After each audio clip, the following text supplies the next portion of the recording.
Pas avokatisë për zëvendës kryeministren Belinda Balluku, sot kryeministri Edi Rama mori përsipër të bëjë më shumë se avokati mbrojtës për ish drejtoreshën e Akshit, Mirlinda Karçanaj, duke shprehur edhe verdiktin pa pritur gjykimin e drejtësisë.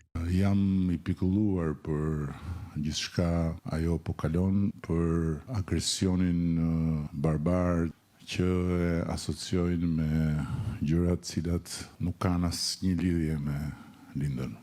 I them gjitha këto në respekt të një personi që për faktin se ndodhet sot në një kalvar nga ku unë dua të besoj me gjithë zemër që do të dali e pastër. Ndërsa mbrojti Mirlinda Karçanajn, Edi Rama sulmoi organet e drejtësisë duke i akuzuar për presione ndaj stafit të Akshit. Unë jam i keqardhur për ata ndër ju që janë vënë në presion, që janë keq trajtuar, abuzuar dhe përballur me metoda shtrëngimi të pa justifikueshme në një republikë demokratike.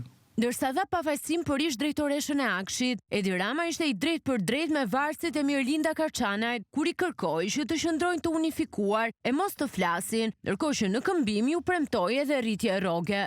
Nuk duhet të dorëzoheni dhe duhet të jeni solidar, të jeni të sigurt që unë jam me ju në këtë vështirësi sepse më dhëm po aq shumë sa ju. Dhe detyra ime dhe Delinës është që një orën parë t'ju sjellim në bordero paga më të larta.